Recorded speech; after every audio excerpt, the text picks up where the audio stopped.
Hey, Julie, how are you? I'm doing great, Joel. How about you? I'm doing well. So we're all back on Career Lab. And Career Lab, of course, is the podcast where America's career counselor, Julie LaCroix, helps individuals of all ages and disciplines with their career tracking, their career launching, their career leverage, and other factors to help them be successful in their professional lives. I'm around too for the ride and throw some tidbits in now and then.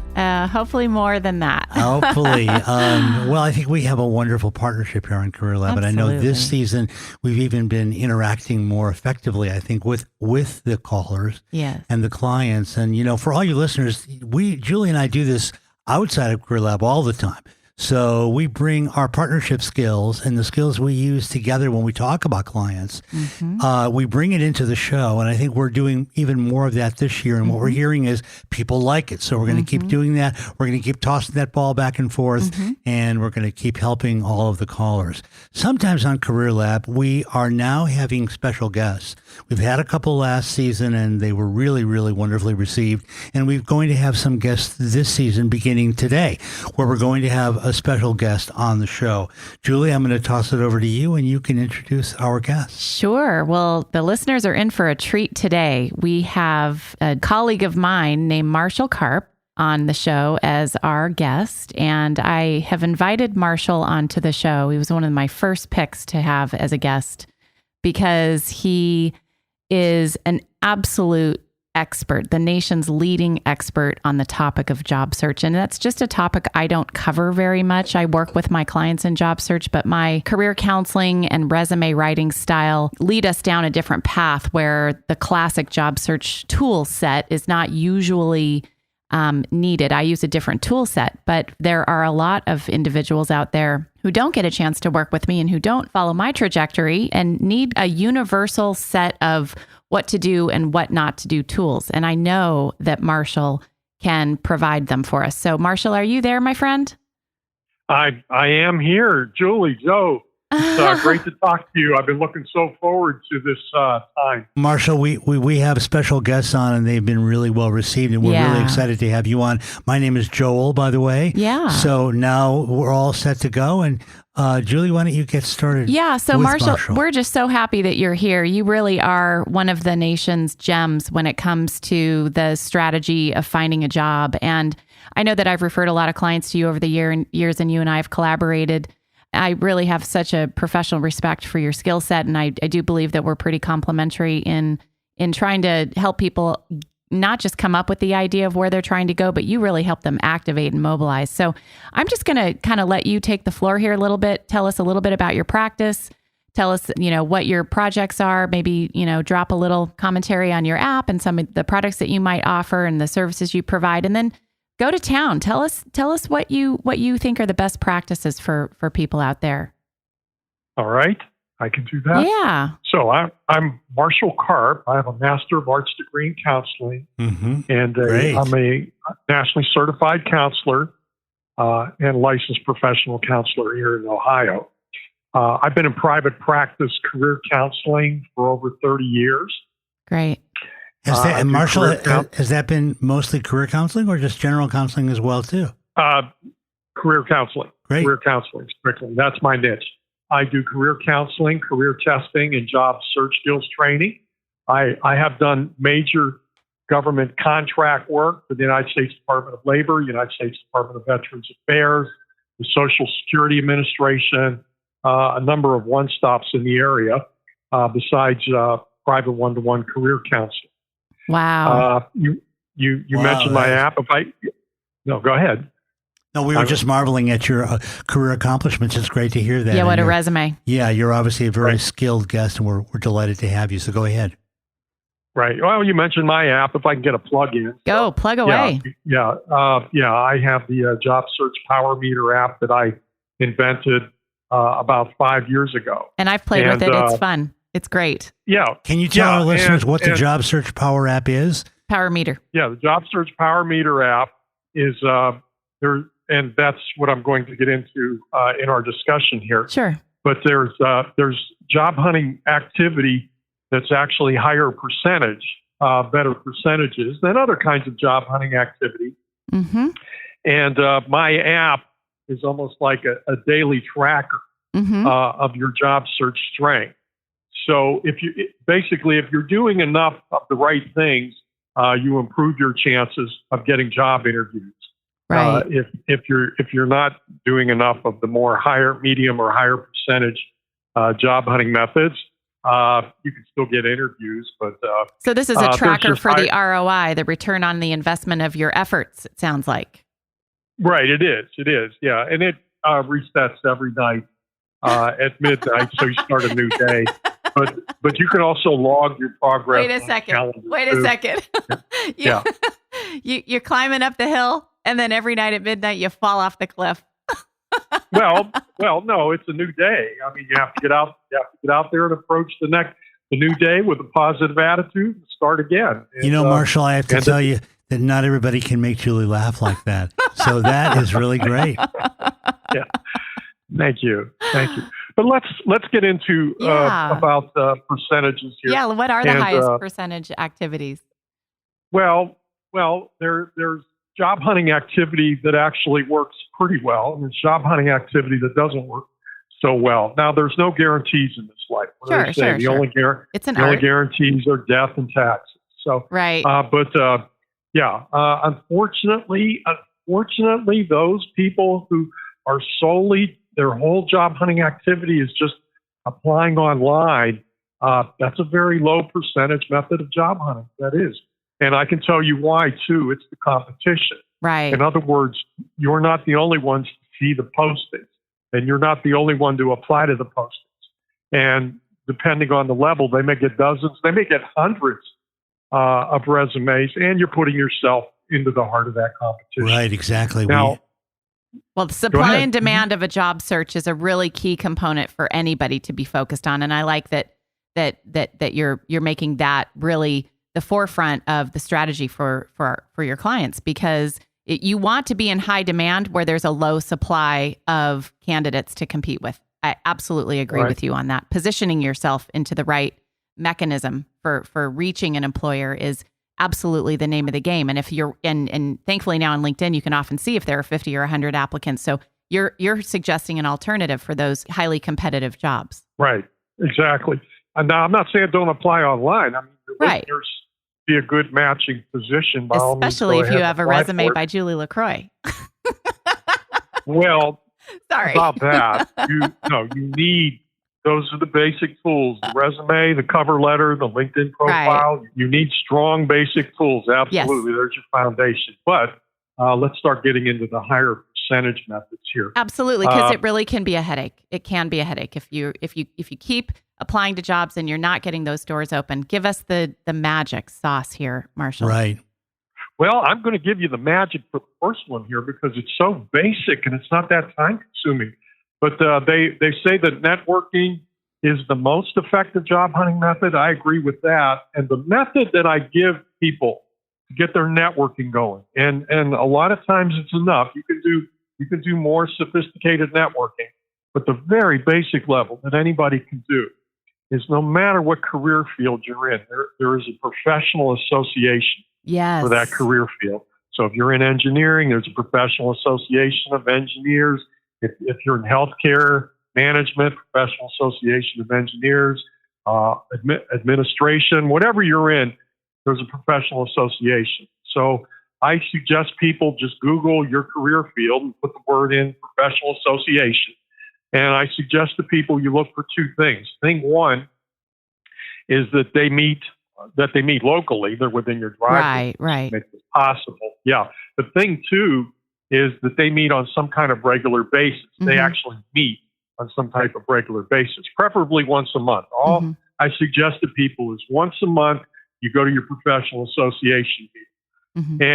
And then at that point you look. Well, if you're on Google, you'll go to the national site. Mm-hmm. If it looks like what you're looking for, then go to the local site. Mm-hmm. The regional site, the district site, whatever they call it. And then if that looks good, start looking for the officers will be listed there. Start looking for the membership chairperson, and then just message them and let them know you'd like to look into joining their professional association. And they usually roll the red carpet out for you. They love new members. Yeah, and go to the meetings. And I suggest, and I speak from experience. I have been involved in several of these down through the years. My last one was SHRM, the Society for Human Resource Management. Mm-hmm. I was on the Workforce Development Committee there. But anyway, go to the meetings, be active. Just don't go, and hit everybody up for a job. I mean, make a commitment because even after you get a new job, this is great career development. Absolutely. You just stay with it. Absolutely. I mean, you're meeting the people there, which is very basic level of networking, but they bring in the best presenters and speakers at these for these events because professional association membership is very prestigious. Mm-hmm. So whenever they're looking for speakers for whatever reason, people want to talk at these. And, we have attorney so-and-so here tonight. He's going to tell us how all these new laws are going to affect us. So, I mean, you're getting that right up to the moment training. I agree. This is a great strategy. Yeah, let me jump in here, Marshall, because I really want to validate what you're saying. I mean, I'm a professional coach, a business consultant, and I'm very involved in networking, and I know it to be by far the most reliable way to increase your network and build relationships. And then if those relationships ultimately become trusted relationships, they become referral partnerships. And I want to add one more thing because you mentioned professional association, which is great, and I'm sure you're aware of this, Marshall, but there's a lot of networking groups now which have what are called industry protected seats. So whatever your particular discipline, a lot of networking groups have industry protected seat. An industry protected seat means there's only one of those in the networking group. So, for example, I'm in a large networking group of 55 people in San Diego, but there's only one business coach. It's an industry protected seat. And that also improves your optics and your ability to build business from that. Joel? Yeah. Joel, you and I met at a professional networking group. PCMA. We did. I'm remembering now. That was 15 years ago, probably now. I have to make an endorsement, Marshall. I mean, Julie is not only one of my best friends, obviously, but a tremendously trusted professional colleague. And I know it goes both ways. We work together so closely and have a professional relationship that few people really attain. And we met. I can still remember the event. It was the dinner. And I think you came up to me and sat down. Yeah, I was struggling with a client. I didn't know what to do. And I said, you said, "What's the matter, Julie?"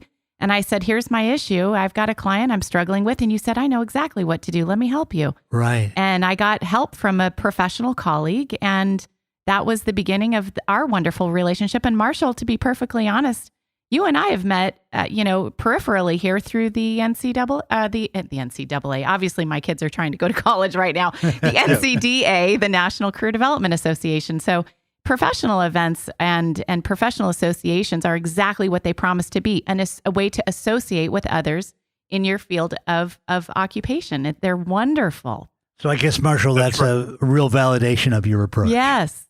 Yeah. So you go to the meetings, get involved, be active. But it's okay to put the word out that you're looking and then this will go on your resume and this will go on your LinkedIn profiles that your members there, and that helps. That will help. But the main thing is that I've noticed from the ones I belong to, the members try to help each other. They do. So, and don't you also think that by listening to the very, very interesting speakers that you referenced, that it gives the job seeker something more to talk about at the interview? It makes them sound a little more intelligent and plugged in. That was my next point. I work with a lot of young people, college students. Yes. That you hear this circular logic. I can't find a job because I don't have any experience. But how are you supposed to get the experience if you can't get a job? And it's like, join a professional association. Mm-hmm, mm-hmm. Yes, you're not getting paid, okay? But as soon as you join that professional association, you have entered your career field. Yep. And this does count. This counts as career field related experience. You're in among people in the field. Yep. This counts. So I agree. You put this on your resume, you put this on your LinkedIn profile, and then when you go to interviews and they say, "Do you have an experience?" Most graduates and recent graduates go, "Well, no, I just have a college degree, but I don't have any experience." No, you do. Now you say, well, for the last several months, I have been a member of this professional association here, And I serve on this committee. Let me tell you about my committee duties. And we've had these presenters. And let me tell you some of the topics of the presentations I've attended. And you know what? That sounds a whole lot better than I don't have any experience. Exactly. So, and more confident too on the part of the candidate. You know, Marshall, I know that Exactly. one of the things Julie and I would like to hear about from you today as our special guest is what other tools do you have in your toolbox? Because you're taking on clients who have sometimes difficult needs. They're in unique career sectors, or they're having a unique difficulty landing because of one of many reasons, which Julie and I not only explore here in the show, but in our professional work. What other things do you do for your clients besides having them join their professional network association? Yeah, can I refine that question a little bit? I mean, the advice that you're giving is absolutely spot on. I would absolutely agree with it. I encourage almost every single one of my clients, unless there's just really no need to pursue some type of at least awareness, if not involvement in their professional association. And I think that's a great universal explanation of what they are, how to use them, why to join them, how to get involved. And I'm really appreciative that you brought that to the table. Every single listener can get something out of that. Can we maybe go to the other end of the spectrum for those hard to place clients who are maybe, for instance, coming out of, massive Fortune 500 companies doing big work and are now relocated for personal reasons to maybe a regional area and are kind of oversized for their regional employers. How and they're just not there just is no demand for their enormous skill set. How do you help somebody like that, or a really niche person in the sciences? I believe over the years I've sent you some of my tougher to place candidates who are research scientists and these unique cases that I know only you can craft a customized strategy for. Can you talk to us a little bit about those hard to work with candidates, those hard to find job seekers? That's every day around here. Yeah, I know. That's why we pay you the big bucks, Marshall. Yes. I never look at job hunting in terms of easy or hard. Okay. I've known people with the qualifications that I thought, in my head, I don't tell them, but I thought they might have an easy job hunt, and it turned hard and difficult. And I've known some people I thought, gee, this is going to be tough, and the next week or something they get a job. So I don't look at it as easy or hard, but I look at in terms of simplistic versus complicated. Okay. And the simplest form, getting to the simplest form, is my assessment is are they getting interviews? Because what you do job hunt have to be generating interviews. Right. So the first thing is, okay, if you're not getting interviews, why aren't you getting interviews? And I have found that mainly they might not have a resume problem. They might not have a qualification problem. A lot of times I think they do. I just think it's the way they're going about the job hunt problem. They're using lower percentage methods instead of higher percentage methods. And then I straighten them out on that. Let me just jump in real quick. So what are some of those specific things you're recommending, those methodologies? I think that's what would really help the listeners who are wanting to get your great input today. Okay. I at a very simple form, if you put in an online application, I would hunt down on LinkedIn, use LinkedIn to try to figure out, okay, try to figure out their profile. Okay. Sure. Who's doing the hiring there? Who's in charge? So you're coaching through follow-up. That's really smart. I'm going to follow up. Exactly. Good. That's what I teach them, the concept of follow-up. So you email them, because sometimes in their LinkedIn profile, they do have their email address. Some don't, but some do. They're pretty easy to find an email address. If you spend 10 minutes, you can find it. Well, that's true too. Yeah, and I show people how to do that. Good. But so you have your cover letter, you have your resume, you have their email address. Just send it to them, but reference. I completed your online application form, and I wanted to follow up with you, and send it off to them. Well, and the more outgoing clients of yours probably come to this pretty naturally, but maybe the introverted clients maybe need a little more coaching, right? This is not something that comes naturally for everybody. Definitely. And I've talked to employers about this now through the years. There's some that'll go through their email address and just click delete. And you know what, Julie? There's some that it's like, and I just asked an employer about this 3 weeks ago, and he said, the ones that reach out to me directly are showing me they're going the extra mile, they're taking the extra effort. Yeah. I like that.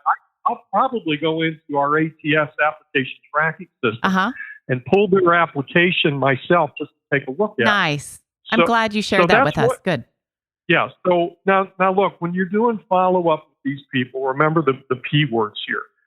You need to be polite, you need to be professional, and you need, persevering. You need to be pleasant, and the other P word, but you need to be persistent. And this is just being persistent. Good. This is not being pushy. A lot of people think being pushy, but no, there's a difference between being pushy and being persistent. You just be polite, professional, and pleasant. Because talk to our listeners about that for a minute directly, please. Because, here's the question I get all the time. But am I going to be pushy? Are they going to take me as rude?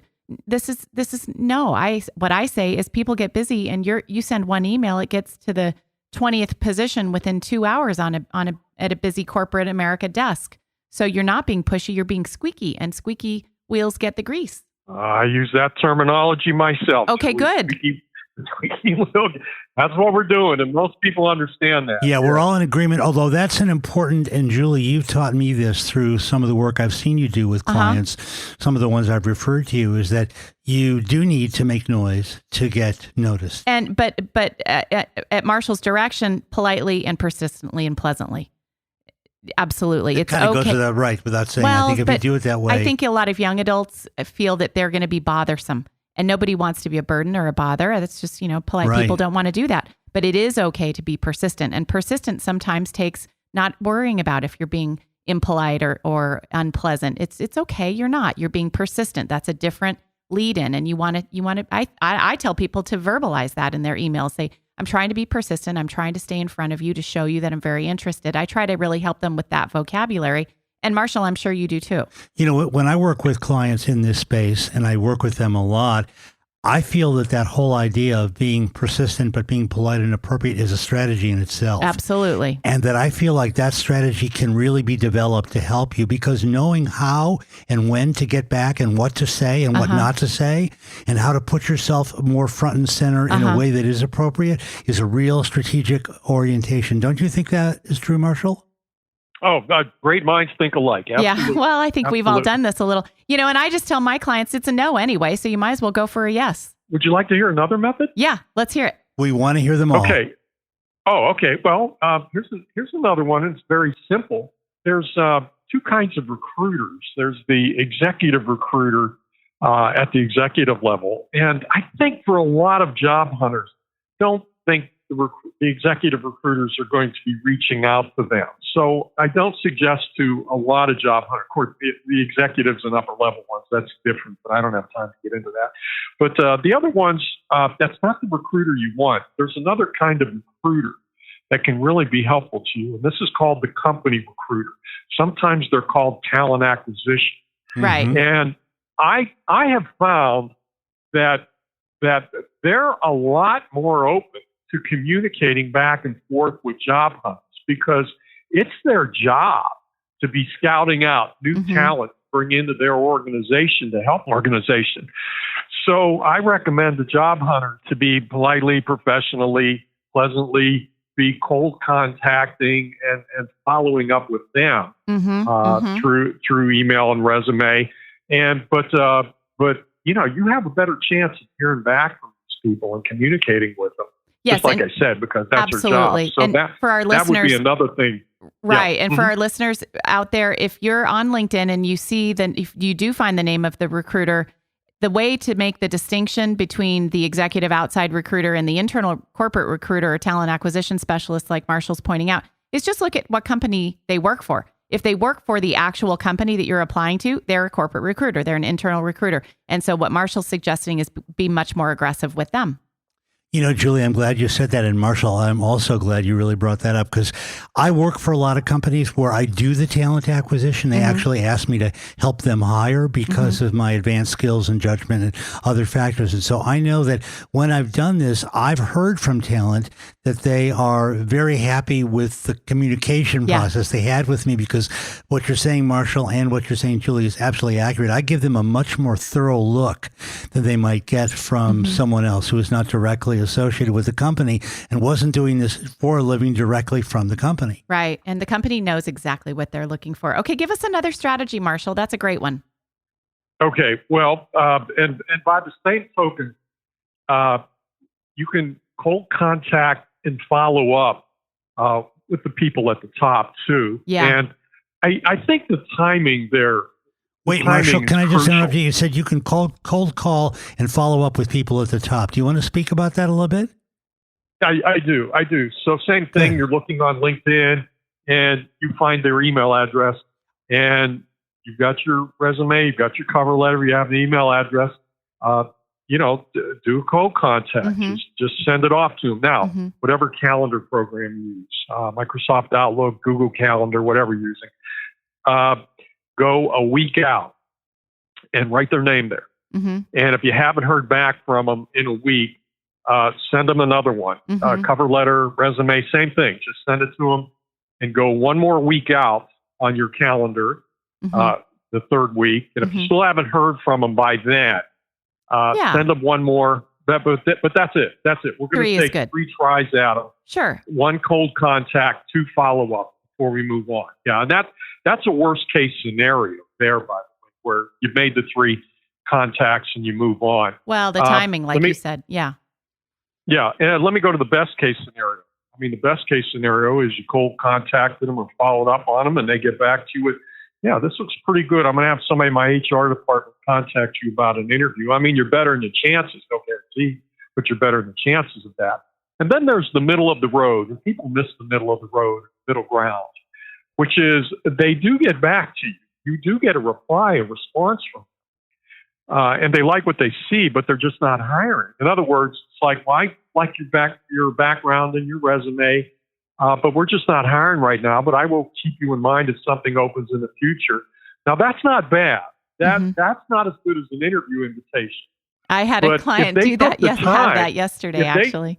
Yeah. Yeah, if they took the time to actually respond to you and tell you that is a good sign. Absolutely. That means there's some level of interest there. So I say send them a thank you acknowledgement letter. Thank you for getting back to me and acknowledge what they said. I understand you're not hiring. I will follow up with you next month. Let them know what you're doing. Right. Be polite again. Right. I will follow up with you next month to see if you're doing any hiring in the future. And then go to your calendar again and forget the weekly. Don't do the weekly. Now we're in the monthly here. Okay. And then, you get over to March there and you haven't heard from them. Then send them a follow-up. Last month, you said you liked my qualifications, but you weren't hiring. I wanted to see if you knew about anything opening in the future. And as long as they keep getting back to you, nope, we're still not hiring, but I don't mind you checking in with me. Right. You never know around here, things like that. Right. I mean, that's a really good sign. Just stay with them. And be respectful of any time frames, too. In other words, if they go, I don't mind you checking in with me now and then, but at this point, I'm probably not doing anything till April or May. Then just thank them and acknowledge that. Okay, sure, I'll get back to you mid-April or something. But you're not just doing that at one place. You're doing that at a lot of places. 15 to 25. I know a lot of our listeners and guests and callers we've had on the show. I was wondering if you have any advice or special sauce or things you do for people returning to the workforce who've had a gap. Because Julie and I experienced that a lot and have coached a lot of individuals. And what do you do with people, regardless of man, woman, circumstance, but they're returning to the workplace after a gap? Number one, they better join a professional association. Yes, I'll agree. Yeah, because they have to learn about work again. Yeah, right. But beyond that, I mean, I think there are some specific challenges that these individuals face, and I was wondering if you have any particular insights about that. Yes. First up, back to are you getting interviews? Number one. Actually, the other one I didn't get to was if you're getting interviews. But you're not getting offers. That's the other problem. I mean, that's the simplest way to do it. Number one, are you getting interviews? Right. Number two, if you're getting interviews, because I talked to somebody in 2 months they had 12 interviews and they didn't have an offer. So we had to figure out what the problem was. Right. With that. That's a different problem. But same thing. So it's like, okay, I'm returning to the workforce. Okay. And it's like, well, are you getting interviews? And it's like, well, no, I'm not. Okay. And then now, you can do this, based on, again, it's job hunting activity. Are you cold contacting, following up with these, getting back to the resume? But 80% of the people can't get a job or can't get a new job because they can't communicate their skills in writing. Mm-hmm. So, looking at the resume, is it like, are you communicating your best skill for this position? And then are you cold contacting, following up with these recruiters, cold contacting, following up with the people at the top? The other thing too, I don't know where to apply. The simplest form of that is just go to Google Maps and put in whatever industry area you're looking for and the location that you're at, and you'll see the pins. Those will tell you the places to apply to. Sure. And listeners need to know that even if there is a company there on Google Maps or on some target list that you've created from another source and they're not floating a job description, doesn't mean that they're not open to hearing from you. So, take Marshall's advice whether you see a job posting or not, especially the return to work. I think return to work is a great space for a small company approach. A small company often doesn't have the resources and the bandwidth to float a job description on LinkedIn and receive 100 resumes. If you are an entry level or a return to work with a relatively transferable skill set that has a lot of room to grow, you could be a great asset to a smaller company in a more versatile role. And so using that strategy of kind of mapping out what companies are around me and, then finding the ones that if you find, let's say 15 companies and 8 of them are floating job descriptions and 7 of them are not, still apply to those 7 using Marshall's methods, because you can reach out directly to them. They'd probably love to hear from you. Well, the core of what we're talking about here the whole time actually is the hidden job market. Right. You want to access the hidden job. Yeah. So with the other 9 out of 10 people I work with, they apply online, they're not getting interviews. So they're trying to access the known job market. Now, we deal in the realm of the hidden job. You go for job openings that aren't there yet, basically, but they will be. They will be, because turnover on any given, what's Tom Jackson's old statistic of the hidden job market, on any given day, 80% of the openings are not advertised. Okay, so those are the ones that is hidden away. And that's the easier job market to pierce, actually, in my opinion, especially if you're following your methods. Right. Yeah. I'd rather deal in the 80% rather than 20%. Absolutely. Because, again, it increases your chances. Yeah. So those are big numbers. You be cold contacting, following up, do your basic networking. You're going to increase. You're accessing the hidden job market when you're getting these possibles. I call it this list of possibles. In other words, we might be doing, somebody in charge, some recruiter tells you we might be doing something in April, we might be doing something in June, we might be doing something in 6 weeks. Those are valuable key phrases. They're telling you what they have in mind. Those openings aren't posted yet. Nobody knows about those except maybe in the company, and now you know. So you be following up and checking back on those. Now, some of those are going to drop off. Okay, they didn't come about, or they hired somebody else.